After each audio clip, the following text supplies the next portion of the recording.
They get it to Walton. Here it is. Wow. Great defense from Bannon. And that'll be good enough. The crowd is stunned. And they leave the Phoenix in a hole at 7-5. I think the decision is one that's been very difficult. Certain things that Mike was really pushing to turn around in regards to performance with the team. And unfortunately, Saturday night we weren't able to turn those things around. We just feel going forward that we may be able to push this team in another direction. I see it, but I don't believe it. The former coach announcing the sacking of the current coach at South East. It beggars belief, but it's what's gone on. South East Melbourne, after falling to 0-5, have made the decisions to part ways with head coach Mike Kelly. And look, it's tough. Mike Kelly is a fantastic guy, and I'm not subscribing to the nonsense that he's a bad coach. That's not the case. It didn't work at South East Melbourne, and it looks like they've made the right decision with all things considered. Moving on. Lanard Copeland, Peter Hooley, Mitch Creek. Where did it all go wrong for South East Melbourne, Lanard? Well, look, we're all geniuses in hindsight. Anytime you add 9 new guys to a roster, it's going to take some time, right? I think it went wrong when you had the chance to pick up Brian Goorjian or Trevor Gleeson, 2 championship coaches. They've won championships. They know the league.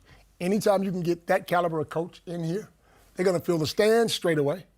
They're going to have rules in place, and these guys respect them. Derek Worker spoke about bringing in a coach that's going to respect the players respect the coaches. Those 2 names, they're going to respect you. Was this a knee-jerk? When we look all the way back to the signing of Mike Kelly, when Simon Mitchell was let go, they clearly went after Goorjian, they went after Gleeson, they didn't get them. Was this, a decision that maybe they didn't want to make in hindsight at the time? I think it's a tough one. It's always easy for us now to sit on a panel and say that was the wrong decision or right decision. But at the time, sometimes there are other teams poaching these coaches and they have other opportunities and it doesn't align. But for us at South East Melbourne last year, before I had departed, Mike Kelly was the man in charge. He'd done a good job. He pushed us in a good direction. We had some injuries, but we played a very consistent season. Now this season, it's very different. But was it the right decision? Time has told us that maybe not, but he's done an amazing job last year. And I think this year he's been a little bit unlucky, but getting a new roster together, 9 new faces is always going to be a hard task. This is what happens, right, in professional sport with the cycle of a team is 0-5. And last year, I don't put that on Mike Kelly at all. And that's an asterisk year for the Phoenix with all the injuries they had and what they had to battle through. But then you look at this year, when you're 0-5 and you're trying to get back up off the bottom of the ladder, you put a roster together a lot of people were very high on in the offseason. I know I was. And then things don't go your way. You try a lineup change. They tried that the other night. That didn't work. And then normally the next step is a coach moving aside and you bring in a fresh face. Where I think it went wrong initially was bringing in 2 dominant guards, which we all spoke about as well. The roster's there, but you bring in 2 dominant ball guards in Nathan Sobey and Derek Walton Jr. and no backup centre for Geordie Hunter. Majook's there, but he doesn't play. And we're seeing teams expose that in the first 5 games. But I do think that with this move now that there will be better signs to come from the Phoenix with what they have. We'll have a look at the club statement, of course, which I still found it a little bit unusual. I think we're all in agreement here that Simon Mitchell, the GM of basketball operations, was the one fronting it. Yes, their former coach. You'd think that all the talk coming out of South East Melbourne, you'd probably want to hear that from Tommy Greer, of all people. The head of the club, the front of the club. I think it just comes off a bit weird coming from Simon Mitchell. It's a tough one. And look, we don't know the behind the scenes, what is spoken about day to day in the board meeting, but it's a tough one. You just don't understand what is really in front of you week to week. Next week it could change again. There may be someone else at the helm. We've got obviously Sam McKinnon in there right now, but these are decisions that have now been structured and said, this is now your role, this is now your role. So they're doing it by the book. They're doing the right thing as per what they've discussed. So you have to back them in and be confident in the decisions they're making. Well, Sam McKinnon, we're going to touch on his credentials and where he's going to lead them, or at least where we think he's going to lead them. But right now, it's always fun. It's interim head coach. So where could South East Melbourne look for their next coach? There is no shortage of names. Anyone on that list would be a game changer for the South East Melbourne Phoenix. I'll start with you, Pete, of where you think they could potentially head, if any, of these options. They're all fantastic names. I mean, we spoke about Joe Wright before, but Will Weaver's one for me. Currently, we talked about Chase Buford. There's not many with a track record coming into the NBL, winning 2 championships and then moving on. I think he's an analyst for Kansas right now. He played at Kansas in the late 2000s, before 2010. So whether you could get him away from that. Will Weaver, I don't think, is doing much right now after his stint with the Brooklyn Nets. But Phil Handy's a name that I'd love to see. He's been floated around, no longer with the Lakers. You can't go wrong, I don't think, with any of those options. Well, Damien Cotter as well. If you're talking about standards need to be lifted up at a club and we need to get guys all buying in, Damien, he's assisted with the Chicago Bulls, very hard to get. But I don't care if you've got to wait till next year. Let's not see a knee-jerk reaction and immediately go, we need a guy straight away. This year, you're 0-5. You're probably not going to win the championship. Find the money. You found the money to pay Derek Walton Jr. and Nathan Sobey. Find the money to pay a coach of that calibre of Damien Cotter and get him back over here. But right now, we got to lock in because it's Sam McKinnon who's going to be the man. And Mitch, can he turn this around a la Illawarra Hawks? Yeah, look, I know Sammy very well. I had him last year. I know he's had a very good relationship with Nathan Sobey and some of the guys on the roster already. So I think Sammy has what it takes. He's been a player. He was hard-nosed, a great athlete, a great name in the NBL and in Australian basketball. Played under some of the best coaches in Australia. I've already had conversations with Sammy about saying, hey, mate, you're in town. You haven't left yet. It's not me signing, Felix. Hold on. It's not a hot off the press. He's been the interim head coach. He's been the interim head coach for a day, and the first thing he did was get on the phone to you. That's not a bad phone call. The spiel here is not what you think. But guess what? That's not a bad phone call, though. No, That's not a bad phone call to make. It's a smart man. But the conversation was, we need bodies to go against at practice. We want to turn up the heat. We want to set an example and lead by example. Now, Sammy will lead by example. He'll get the trust of the players. He'll have the respect of the players.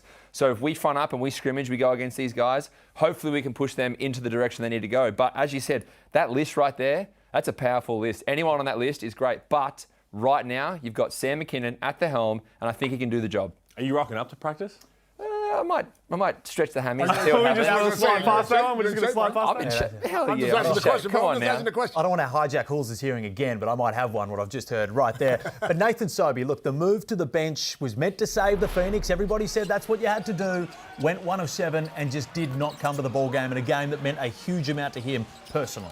Yeah, it did. And again, I mean, Ruck spoke about, because of what the game meant against playing the Bullets, that he wouldn't have brought him off the bench. I don't mind the move to bring off the bench. I think Sam McKinnon's got some other decisions to make in that regard. I thought Malik Lewis started the game really well in his place.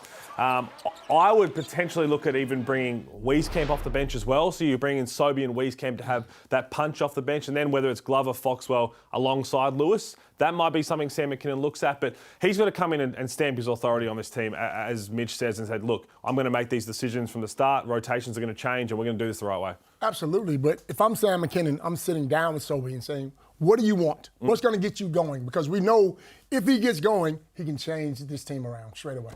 Yeah, it comes down to confidence. We spoke about it in last week's episode, but it's confidence. It's being courageous enough to sit down with your player and the player say, this is what I'm feeling, this is what I need. And both those guys know each other. They've got history. They've already done it before. I know Sobey very well. I've played with him for a long time as well, and he's a guy that can really turn it up on the spot with any given talent.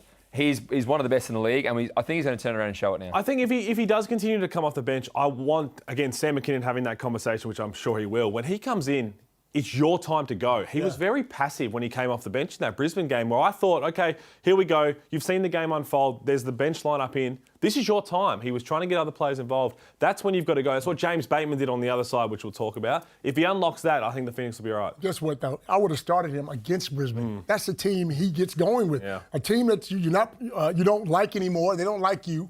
Go out and shoot the ball and get yourself going and get this team winning. And the one thing to remember for South East Melbourne is maybe 0-5 right now. Plenty of teams have turned this around. Maybe they haven't won the championship, but the energy at their last home game was strong. The fans are still coming out in force. You've got a new coach. Players are going to be fired up. Right now is what could be very bad. Doesn't look too bad right now for South East Melbourne. I reckon they're going to be able to. And the thing you've got to look at, you can't look at history with this, right? I know the 0-5 or the 0-4, all of that.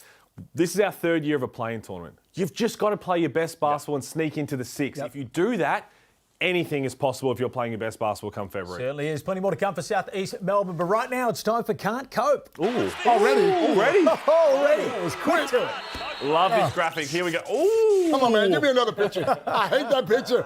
Anyway, now, fellas, how many times have you seen a message that says, our coach is in trouble, and the message says, we got your back. Management has your back.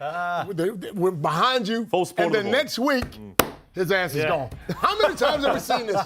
If I'm a coach and I'm in trouble, I wish you'd just tell me to go to my locker, grab my stuff, because I'm going home. It just doesn't make sense. We did float this last week. It's never Man, not. why? Like, I would almost rather a no comment and leave it open to interpretation. So if they win that game, is Mike Kelly still the coach? That's the question that I asked that around a couple of groups before. Do you think that you know the ins and outs? They played well. of South East? He knows more than anybody. They played well. What happens if he wins the game? I think he stays, but it's one of those things. You got two bottom of the ladder teams. One's played one more game, and everyone's talking about it. Everyone's been negative about it, but who can turn it around? You know, we hear about Schuller having a 3 to 5 year deal, but if Mike wins that game, should Mike have a 3 to 5 year deal all of a sudden because he wins one game? That's a big call. Whoever said that. I know we're going to get there, but that's the big call to try and find out. A bit like Derek Rucker there. But let's talk about teams that last year, I said before, I hinted at it, not all is lost by any stretch for South East Melbourne. Last year, teams with very poor starts went on to do very well at the pointy end of the season. Yeah, they did. And again, normally a big change like this, when it's not to do with the players and it gets taken out of their hands, it fires a team up. And look,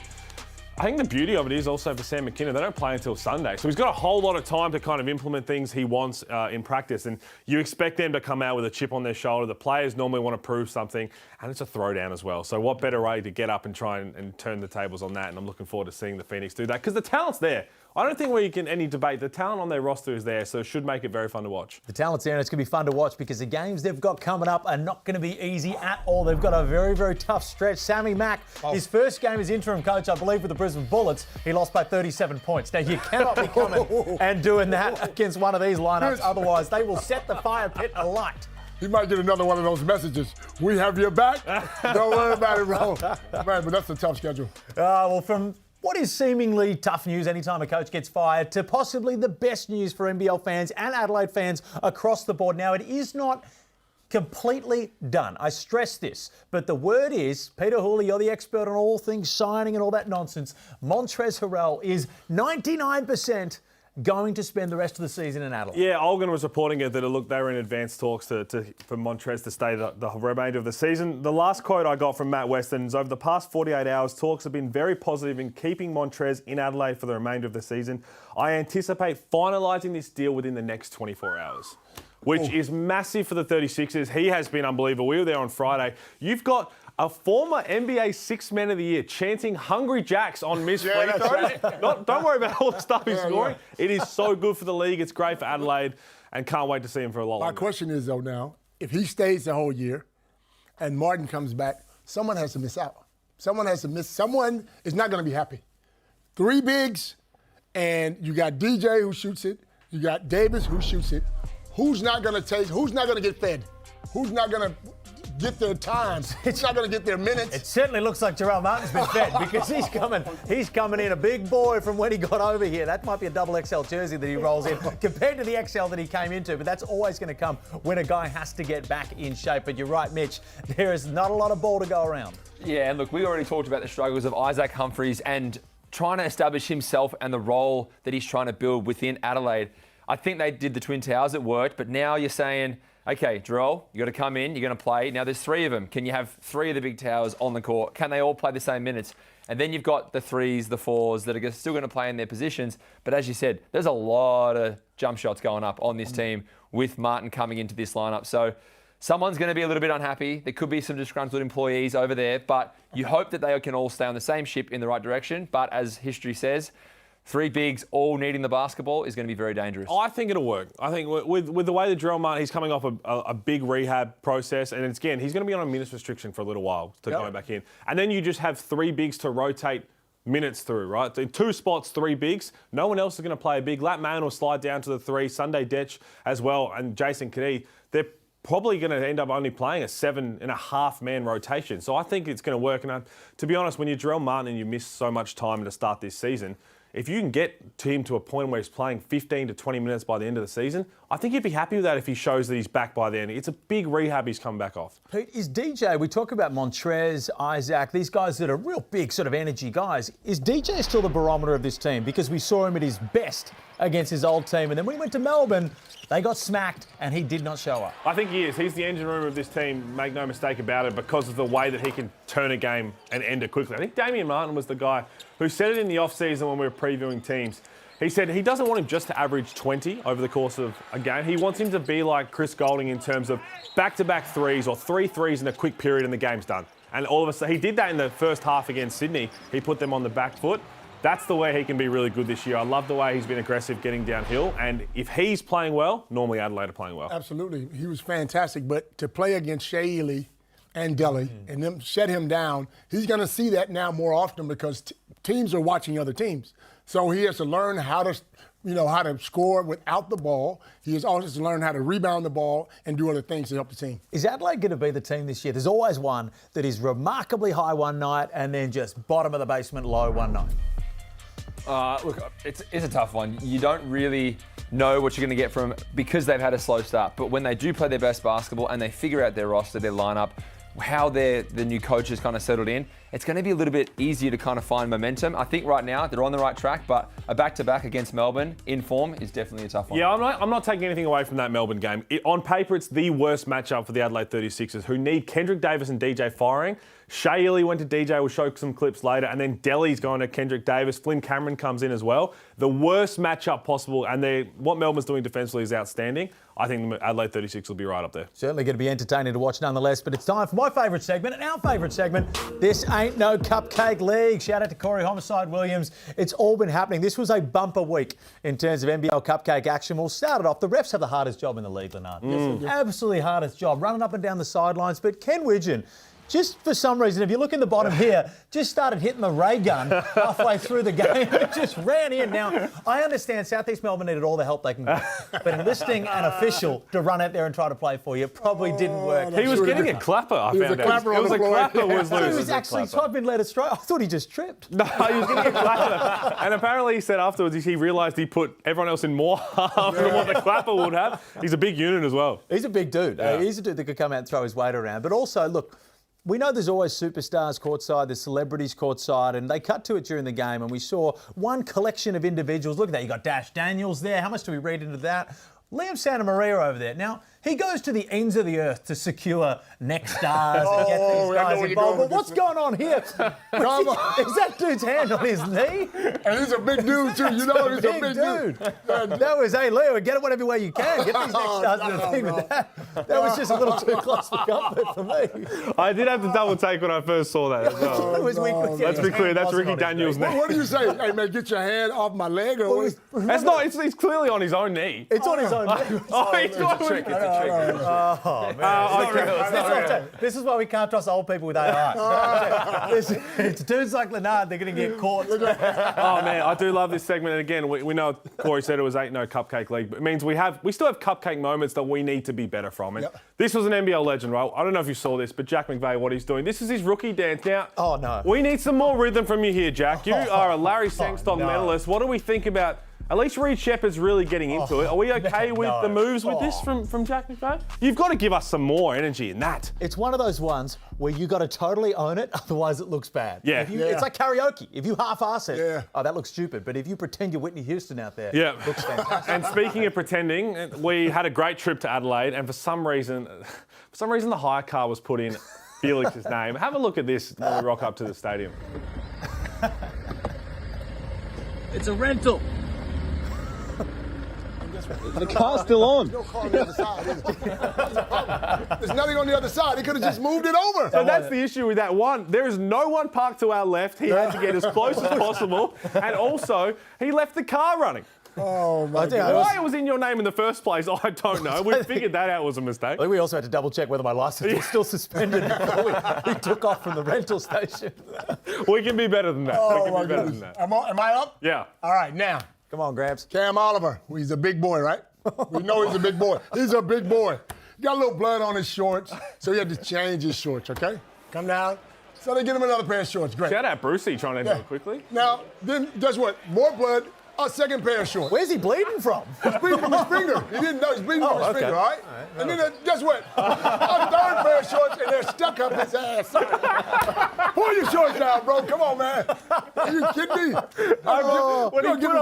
He changed the Spurgeons, the DP shorts, the first one. And the second one, I think must have got it from Jalen Adams or someone, but they look painted on. They look... All right, now. Certainly we're stuck in the department that you referenced. All right, now. My guy up in Sydney, Matt Logue, who is a great journalist. He's challenging the biggest and the strongest guy in the league to push-up. Oh, yeah, that's going to work. What is wrong with you, bro? Are you crazy? So guess what? I thought I'd give him a call and say, man, what is on your mind? What's wrong with you? And I'd give him a call and say, Did you? Yeah. Yeah. He couldn't talk. You know Why? why? Why couldn't he talk? His nuts were pulled up in his nuts were up in his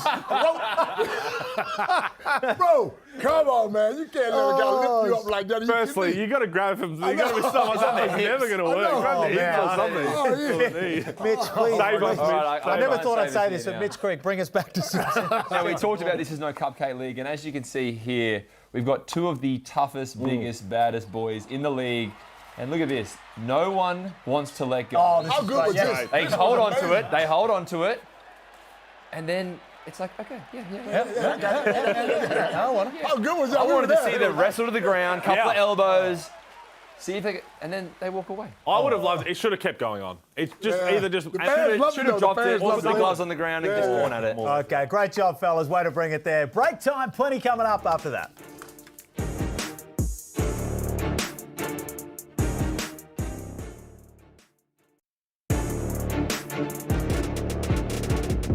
Oh no, from champions to danger zone, trouble in the Apple Isle, Tasmania. Just struggling to start off right now, and it's not on the defensive end, it's on the offensive end, Pete Hooley. Well, it's on your intro. To be perfectly fair. But they are. Their offense, it's really hard going to try and put some points on the board. And I mean, this was against the Hawks, who were ramping it up and obviously trying to bounce back from their loss the previous round.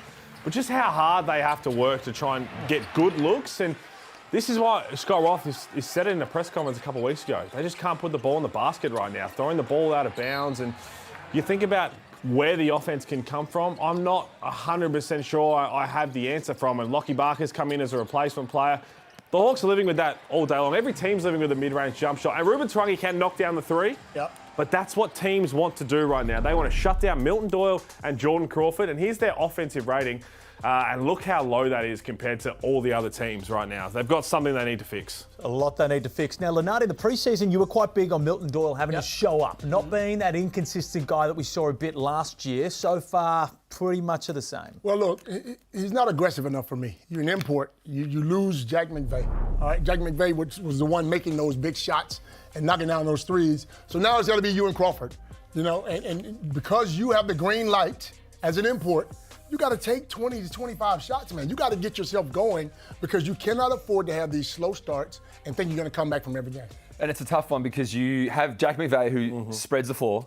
You then get Milton Doyle playing in the mid-range, and he was excellent at that little safety crab dribble, make a read, Jack might pop, and then he's got all this space to shoot his little floater, and that's where he was so dangerous. But now when that spacing goes away a little bit, Ruben needs to shoot the ball at a higher level, be more confident, more aggressive. Then I think Milt can have better looks at the stretches where they need people to make big plays. Well, if Tassia's struggling, then the Illawarra Hawks are absolutely flying. Smacked them by 33 points. Last week we questioned, are they the best team in the NBL after beating the Sydney Kings? We all mostly agreed yes, but now it almost feels undeniable. Yeah, they are. They're the number one seed for sure. I think we can all agree with that. The way they're playing, the way that Justin Tatum's got them flying on all cylinders, firing on all cylinders, they're so fun to watch. And I can go around every other team, and if you ask me, why can't Melbourne United win? Why can't the Sydney Kings win a title? I'll have an answer. But if you ask me why the Illawarra Hawks can't win it all, I don't have an answer.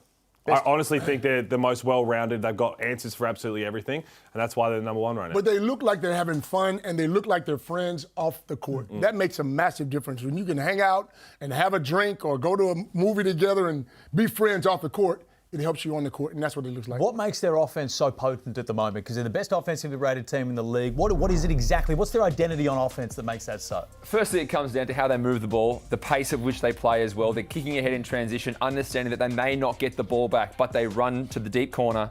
They're rim running as big. Sam Frolling's doing a great job of that, but they're pushing the pace. And when the pace is elite, the floor's well spread, guys are being selfless. There is a limitation of being too selfless and being too selfish. They found it right now. Tatum's done a great job. Everyone believes in that system, and I think the pace is the biggest thing for them right now. Pete, I like to peruse your articles on the NBL website. I think you do a fantastic job. and the awards watch. Thanks, man. It means, yeah. It's about time, I guess. I'm waiting on a joke. After. Yeah, I know. Like, what's going on here? But it appears you've got to be carried away because you've got the Hawks winning a vast majority of the awards now that they're flying. Not winning. I do awards watch of who's in the mix. I think that they have, like, Trey Kell is definitely up there as an MVP favourite right now. I think Dave O'Hickey's going to be in the running for most improved player and sixth man of the year when you think about the impact that he has winning. And winding Swakala Bullock's numbers, go back and look at his individual matchups of the first 5 games. He's taking scalps this year. He is doing a phenomenal job in that aspect. And normally when you're at the top of the ladder, you tend to follow some awards around that. But I think it's really the only team that has an equal opportunity offense. I think when you look through everybody, you can list every other team, that's their go-to guy. Here's the next guy. With the Hawks, it changes every single game. Yeah, it does. Because they've just got weapons coming off the bench. Young Jong Lee, you know what we're going to do when he comes in. It's so fun, and that's why they're playing so No well. egos. They look like they're having fun again. And it doesn't matter who scores. We're happy for you. It's different to when it was just you and Gazy. 100%. Right? We would have fit right in on that team, wouldn't we? No egos, you and me? Is that how we operated? Something's wrong with him. Maybe not. Let's look at the next 5 games for the Illawarra Hawks anyway. Apparently I wouldn't have fit in. Do you see them faltering at any point here?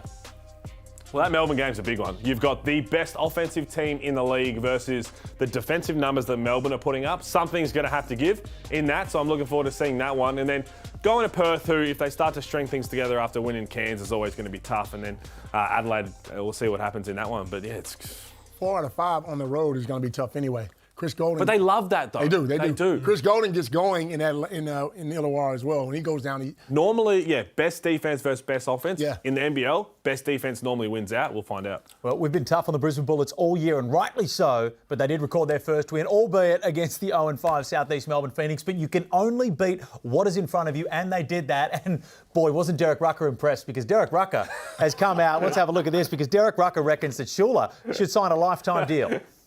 I think the Bullets need to let Justin sit in there for anywhere from 3 to 5 years. Who else you going to get? What you going to do? Let him figure it out. He's only got kind of his roster this season. And the Bullets right now, they're all about building a foundation. Does the Brisbane Bullets owner have multiple properties in Fortitude Valley that Derek's trying to get into right now? Because I love Justin Schuler, but any coach giving them the reign for 3 to 5 years is pretty extreme. that's pretty tough. Derek must have something going on up in Brisbane. I love Derek Ruck. to say that. I love Ruck.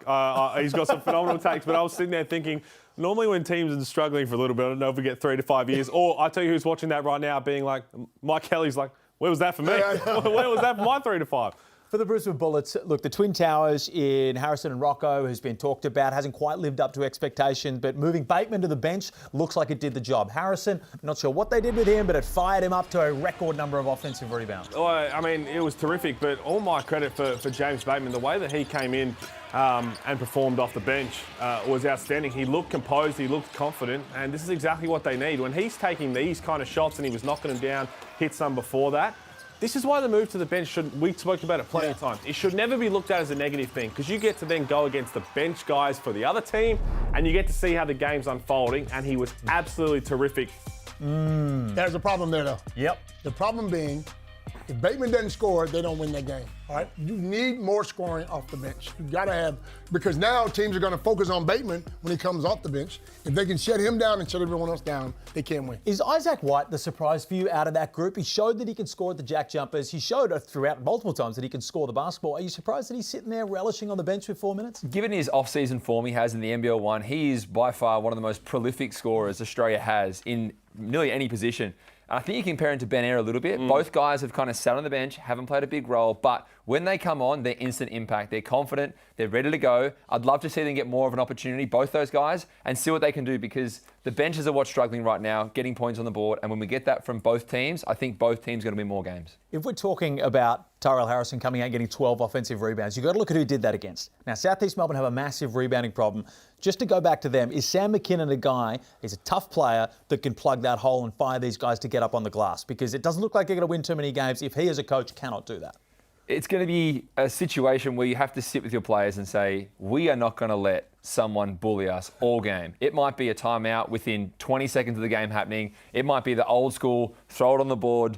Everyone has to box out. The ball's got to bounce 3 times before anyone can dive on it. But there has to be some old school drilling going on back at South East Melbourne to get people off the boards. Well, looks like you're going to be in there as well, a practice rebounding as well, so that'll fire them up. Time for us to cut to a break. Plenty more coming up.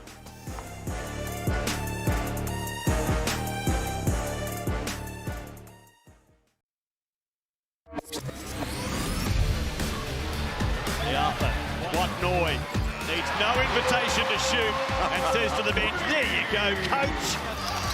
He's making 3. This time, this will be the dagger. I called this it. one really hurts. I called the Bateman game. From the car park, H.J. Lee. H.J. Lee. It's going to take a few more to climb up that board, though. Tyler Harvey, 14, but Bryce Cotton and Rob Edwards. Such is the importance of the three-point shot that the two leading, in my humble opinions, MVP candidate is Bryce Cotton and Rob Edwards. They're both sitting tied apiece on 18. We think that it ends Rob Edwards, Bryce Cotton. Are we going to have those two right at the end of the season, thanks to Mitsubishi? One of them. Long way to go.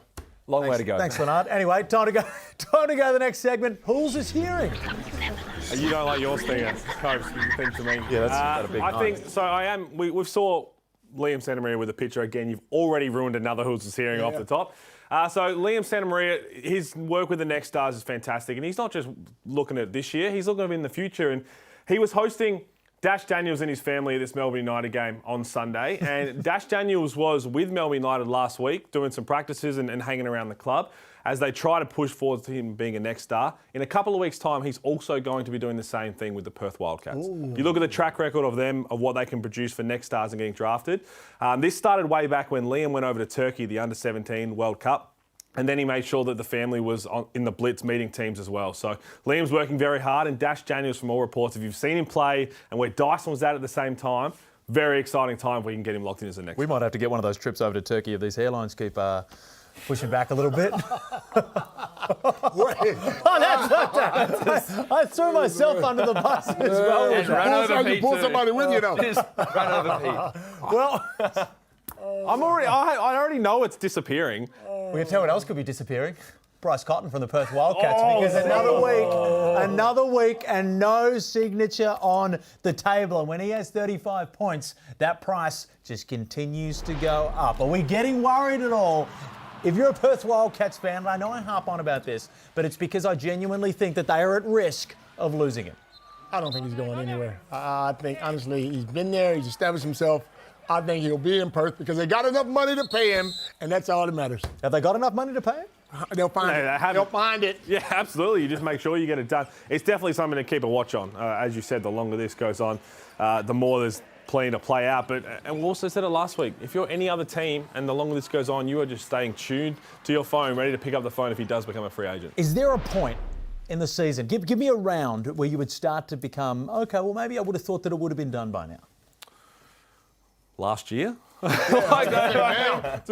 We should be awfully concerned then. I think he's going. I don't think he's going to stay there. I think that if Perth had secured him and he was comfortable there right now, he would have already signed, because when you're that good of a player, you need to know that you're either there long term, or if it's not as comfortable as you might like to think, or it doesn't feel like home anymore, sometimes you're just going to leave the door open and hope someone else comes in and says, hey, come play for us. I don't think he's going to stay, Copes. There's only a couple of teams can afford him, so... Preaching to the converted, Mitch Creek. I reckon I'm right with you there. Now, the Sydney Kings, an up-and-down weekend for them. Again, another team where we can see them very, very good, and we can see them very, very poor, but they did have a little bit of injury excuse. Yeah, they did. We saw it off the opening tip down in Friday in Adelaide, where Xavier Cooks didn't look right, and it came out later that he'd been sick all week, and that was pretty clear from the opening tip. That wasn't something that just popped up in the second quarter, and Jalen Adams was ruled out at halftime with his back and didn't play the following game. We're back into the rotation dilemma, though, aren't we? They had 12 guys have double-figure minutes on Friday night. And again, these guys who are coming off the bench are proving they deserve more of an opportunity. Sean Bruce was fantastic. You talk about Ben Ayre, these guys who come in and change it, scoring the ball. But Sean Bruce, we're not going to get probably six from deep every single game. But when your team is struggling a little bit like they were in Adelaide, he's going to set a tone, he's going to antagonise like he does best, and he's going to rev up his team. So does he deserve some more minutes? You probably say yes. Tyler Robertson's been fantastic. All these other guys coming off the bench. And I ask you guys now, when we talk about the rotations, if we were going into a 5-game championship series tomorrow with the Sydney Kings, you're playing 8 guys. Who are the 3 off the bench? Well, shout out Sean Bruce. Shout out Horsham. Right now, we talked about this last week. We don't need Horsham. No, Horsham. Always shout out Horsham. We are very limited in numbers. I'll take whatever chance I can get.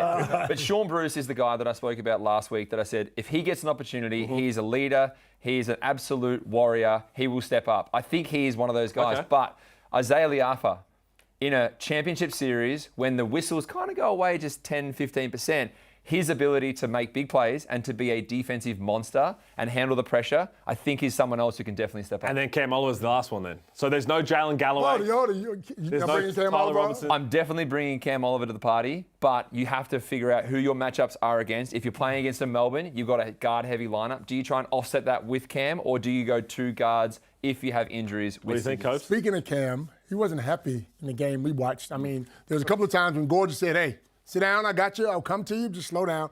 And Gorgeon has a very hard job because he has to keep these guys happy. And in today's game, not back in my day, back in the olden days, like you guys like to speak about, we were a little bit humble and we were a bit cool. Now you got egos. Hang on. You want to, hey, what? Did you just insinuate that you're not old? Well, I said I'm back in my day. You look better than us. Okay, well, here you go. In defence of Cam Oliver, if my wedgie was, if I was wearing a size extra small shorts, I'd probably be a little bit annoyed during the game too. Maybe that was what you called it. He was annoyed that he didn't get on the floor at the time he wanted to get on. But Gorge shut that down straight away. Talking about a strong coach. Shut him down. I'll come to you when I'm ready. And look, but the thing is, Gorgeon has a hard job, man. You got to keep these guys happy. It's 12 guys that can play on any other team, so there could be a little bit of trouble there. In the preseason, or in Hoops Fest round 1, we had Gorgeon on the pre-game show, and he said that Cam Oliver was coming off the bench because he was a little out of shape and he wasn't ready. Do you think that now that he's in shape and he's ready to go, the coming off the bench shtick is starting to wear thin? It's a problem because LePepe is playing so well, brilliant. You can't put Cam Oliver in there. You know what I mean? I think he can lock into the bench role with how well Kelly's playing in the starting unit. Yeah. He'll still play starters minutes, but again, the issue is you've got guys who have been hungry for an opportunity, like Sean Bruce, like Tyler Robertson, who's played a lot more now with Jalen Adams, who missed time with the back injury. These guys are popping up again, which just makes it tougher for Gorge. The beauty of it is the talent's there. So even in the Adelaide game where the starters weren't delivering like they need to, he put in their 9, 10, 11th guys, and they got right back in the game. What about, we're almost at the end of the show, and we're only just bringing up Melbourne United now. Take that, Twitter nuffies who say we fill this show with Melbourne United content. We wait right till the end these days, but we do need to mention them because their defence, the knock on them was maybe they don't have the offensive prowess that they've had in years before. The knock was also they've lost some real tall timber on the defensive end, but they are putting it together and the guards are leading the way. Their defensive rating is ridiculous compared to the rest of the competition. You talked about that matchup with Adelaide. What they did to DJ Vasiljevic, Dean Vickerman came out and said that was their number 1 goal. Was the goal. So just what? This is the first play of the game. Look at Shea Ely, how physical he is with DJ. Just trying to set a tone, said, you know what, anyone else can beat us. We're not letting the guards try and get going early. And all the time just shattering him. Shea Ely's up the top with DJ in his pink shoes, almost playing a box and one. Saying, you know what, we'll live with that. We just don't want DJ touching the ball. Okay, Shea's going to go to somebody else. Look at Delhi. Full court fronting, just saying, I'm not letting him touch the ball. And they had that with Kendrick Davis as well with the other one. Their defense is insane right now, which is why they're one of the best teams in the comp. DJ went to the bathroom and Delhi was running. wherever you go, I'm right there. In your Were you there too? No, I just saw it. You called me and told me. So all the myths about, well, Damon Lowry was a guy that was saying in the pre-season show that Melbourne United to finish in the top 6. He wrote him off. He also said that Illawarra would win. He's looking pretty good with that at the moment. But clearly we can say that all the fears of Melbourne United in the pre-season have been put to rest. Well, that was going to happen anyway. Dean Vickerman is a very smart coach. You still got talent. You have the best 4 guards in the league, man. Talented players who can play, who've been there, and they missed out last year, so they got a chip on their shoulder. They're coming back and trying to play harder. Well, Melbourne United, same old, same old. We'll cut to a break. Joe Grace Healy coming up next.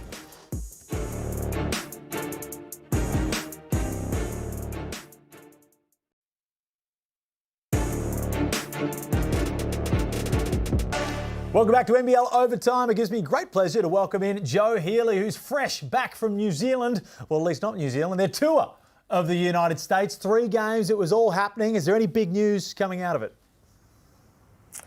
Yeah, hey Felix, hey guys. It was a great trip. Got to admit, I'm absolutely knackered. I don't know how the guys did it actually playing on the court, just with all the travel. We went across the country twice. But it was a success, I think, from a team point of view, regardless of some of the scorelines that you saw. Bit of news coming out, though. Obviously, we didn't see Tacko Fall on the court. It was disappointing, given all the hype around that and the fact that he would have been a big sort of coup for them out there. And I think because of that, we thought perhaps the moment had passed in terms of him potentially coming to the NBL. I am told, though, that he is flying to New Zealand this week. So the door is potentially still open on him coming to the NBL. Obviously, they would need to see how he fits in with the team. When he was over there, he was getting amongst it. He was working with the trainer, putting shots up all the time, but just had that quad strain that couldn't see him fully scrimmaging with the team. His timeline for a return was about 3 weeks for that quad as well, which comes to basically the end of this week. So we will see what happens there, but certainly one to watch in terms of Tacko Fall possibly still coming to the NBL this season. Boy, oh boy, I'm starting to feel, fellas, that Tacko Fall is inevitable. We cannot get rid of him. We cannot get rid of him. He's getting another chance now, and I'm all for it. Do I think that he would be a major impact player in the NBL? No, but do I think it would be incredibly exciting and interesting? Yes.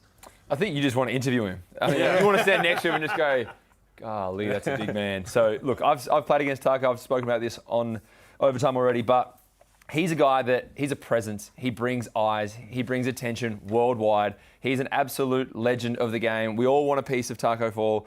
Taco Tuesday's going to come around. I know you always reel off the same joke, Copes, but we're not going to throw under the bus like Felix did to Pete. But I think Tacko in this league is another name, just like Montrezl Harrell. I think you need to have someone in this league like Tacko Fall. He's entertaining, someone who's 7'6". Every league needs it. Joe, a lot of injuries going on throughout the league as well. There are indeed. I have a bit of an update for you on a few of them, some not so much as well. So Chris Goulding, the first one out of Melbourne United, he obviously left the court the other night with that knee sprain. He was medically cleared to return, but given the blowout, he obviously wasn't needed on the court. They didn't train yesterday, so wasn't in the facilities. They had a light session today. They will monitor him through the week, but you can just about guarantee that he will be out there for the throwdown on Sunday. Jalen Adams obviously nursing the back issue that he picked up last week, and then we didn't see him against Cairns over the weekend. He has been on the court, but in terms of his status, the club has said that they'll update everybody later this week. So TBC on that one. They do only have one game against Tassie on Friday, and then a doubleheader next week against the Wildcats and Breakers. So it is possible that given their depth, they may not need to use him this week and can give him that extra week of rest. Keanu Pinder missed their previous game with concussion, as we know. He is trending in the right direction, which is good news, which means that Perth will have access to their full roster for the first time since round one. So good news for him there. Jarrell Martin, we haven't seen him all season, as you know. He was tracking fairly well, but I've actually just been told that he hasn't been scrimmaging yet. So pretty safe to say that we won't see him before round 6. And finally, the Taipans, Taran Armstrong with that ankle issue. He picked it up in the warm-up against Melbourne and then still played 26 minutes of that game, but obviously missed the weekend. Again, they're going to see how he goes this week. They only have the one game as well, and then another doubleheader next week. So perhaps given how important he is to the team, we may not see him this week. We'll see. And Tanner Groves, he is out for the rest of the month at least. I'm told he's barely missed any basketball throughout his career. So he is absolutely gutted to be on the sideline, and hopefully we'll be pushing to be back as soon as possible. Well, hopefully, and certainly for the Cairns Taipans, guys, that's two key guys injured. How do you see them faring through this next run? Because Taran Armstrong, very important piece, and Tanner Groves really showing himself. Well, they managed to figure it out initially once Taran Armstrong was out the first couple of games. And then when he came in and then didn't miss a beat with Rob Edwards, we saw in the last round how much harder it was for Rob Edwards to find his spots without Taran Armstrong on the floor. They need to find a way to hold down the fort. Can they do it? Yes, I think, because Adam Ford knows and he trusts his team to really step up when they have to do it. But even with Tanner Groves setting big screens, diving on the floor, allowing Sam Wardenberg to be in the power forward spot is big time for them as well. They're just one of the teams, it's probably the only team that can't afford to have key guys missing, because it's not like they're going to go out and replace them in the short term. Well, Joe, thank you very much for joining us. Lastly, was there anything more exciting that happened on the trip? I heard there was a couple of excursions. Especially in Utah, guys, actually. They went fly fishing, they did some sightseeing, they had recovery in a natural spring in a crater. It was actually pretty beautiful. But yeah, as I said, the team building component of this trip, super successful for the Breakers, and they're feeling pretty confident ahead of this game against the Bullets as well. Well, they're certainly playing very well before they left, so hopefully they can keep that up. Joe, thank you very much for joining us, and welcome back. Fellas, it is time for The Trend Is Your Friend.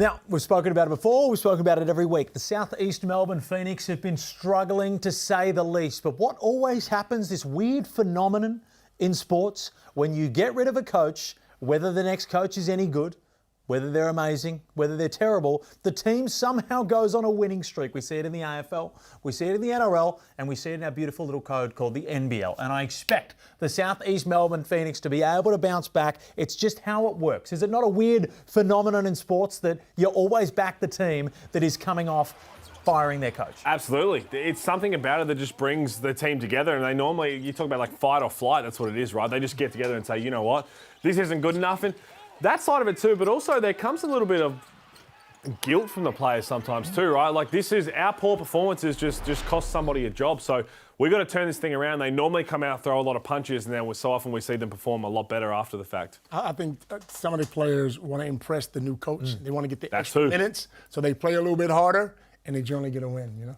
I think everyone's going to step up this week. I know it's a big task, obviously, against United in another throwdown, home court for United, but the players on South East Melbourne, they have what it takes. They're tough. I've seen them year in, year out now, and a lot of the people there know what they need to do. It's a matter of now fighting for the new coach, fighting for each other, going out there proudly and putting up a good show. We saw it with the Hawks as well last year, and the big one for me, the big rebound stat, you would say the biggest stat in basketball that is effort-based is rebounds. When you have a new coach coming in and you say that Sam McKinnon is a guy that values hustle and values grit, these guys are going to be wanting to get on the boards just like those Illawarra Hawks did when they came out. My God, I do not even remember that happening. That is a remarkable dunk there. Did anybody scout this tape before? When on earth did that ever happen? When did Gary Clark get hops like that? Gary Clark just... he was really good last year, though, wasn't he? But that's the one that I like. Right there, you go with the effort stats. So not only am I backing the South East Melbourne to bounce back and be able to get a win this weekend, I'm also backing the rebounds. I think they're going to be able to bounce back. Geordie Hunter is a guy that if he wants to be out there and earning the trust of Sam McKinnon, he's going to have to be crashing the boards. Are you with me? Yeah, I am. Again, I think it's going to be a really big game in the throwdown. And as we've said, they're going to be fired up for it because they want to go out there. And not just for themselves and the team, but for the fans. They want to make sure their fans see their first win on the column. Certainly do. They need it more than ever. Break coming up. Plenty more to go.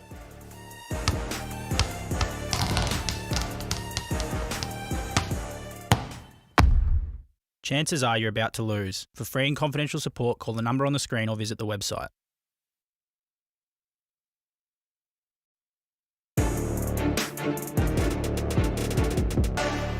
Welcome back to NBL Overtime. Now, last week I started speaking about the Bryce Cotton stuff and I felt like a bit of a news hound, and it feels remiss of me not to mention what I've witnessed for the last hour next to me, and that is both of the dudes next to me texting Phil Handy. When we talk about who's going to coach the Phoenix, I didn't see you jumping out of your seat saying Phil Handy was the guy, but it seems that there is some dialogue. I mean, it's public knowledge that he would be open to coaching in the NBL. We know he's not doing anything right now, but don't get it wrong that he's plenty of options available for what Phil will do next. And he did some clinics that kind of worked out with Melbourne United with us a few years ago when I was running around, and I think he'd be an excellent option as an NBL coach. So to have that known that he's open, you'd have to think about picking up the phone, wouldn't you? 100%. He's going to cost you, though. That's true. We might need a GoFundMe or something. Money, as we mentioned before, the money they've spent on their roster this year, they need to start moving that over to the coach. But we've got round 5 coming up. What are your games of the week, boys? Mitchy, you start us off here with the Thursday-Friday contest. For me right now, I think Brisbane, New Zealand. New Zealand coming back from overseas. They're going to be the team that come in with confidence. We heard it from Joe before. All the team bonding in the crater, the wellness world, whatever it is they were doing, I feel like they're going to come out and have a big night out. Well, Tassie and Sydney for me. I want to see if Tassie can bounce back after losing by 33 points. That's worst loss in club history. Yeah, not the Tassie way. And they're playing the Sydney Kings, so it's going to be a tough match. Looking forward to Adelaide and Tassie on Sunday. If this news gets official about Montrezl Harrell, you know it's going to be a lot of fun. The fans, the way they show up. And then Tasmania, depending what happens on Friday night, how they respond, that if the reigning champs drop both in a round, then things will be looking tough. But you just know they've always got that in them where they just turn things around. Do you think if Montrez signs for the rest of the season, right now he's had this sort of, energy about him that he was on a short-term contract and he was trying to get out to get more money elsewhere, whatever it be. Do you think we get the same Montrez signed for the full season? It's a very good question. And I think the way that you interviewed him, I think he wants more Felix Von Hofe post games because you were great. Your hands were moving and he was loving it. I got a question for you. Oh God. Roth's phone number? Because if they No. lose 2 on the weekend, they might be looking for another. For a creaky. Why not? You his agent? Get some apples. You're already going to train with the South East Melbourne Phoenix. Yeah, So I I'm imagine just that is the writing is on the wall. They got a new coach, and the first thing he did was call their ex-superstar in Mitch Creek. But let's time to see the top 5 under pressure for the coming round. I don't know what I'm cooking in there, but it ain't legal. That's for sure. Same joke every week. Number 5, Sammy Mack. Boys, are you with me? Under a lot of pressure here. He wants to be a head coach. He said it before. He wants to be a head coach in the NBL. His first stint with Brisbane didn't go too well. Taranaki Airs, he did very well over there in the NZNBL. He's going to have to perform if he wants that chance. I don't think there's pressure on him because if he doesn't perform, he probably knows there's someone coming in. But if he does, he knows that, maybe I do have a long-term job. So it's not a long-term thing for him in the back of his mind. So what has he got to lose? I'm backing him in, though. Well, he's got games to lose. Unfortunately, that's a tough thing about being the interim head coach. He's still got to win.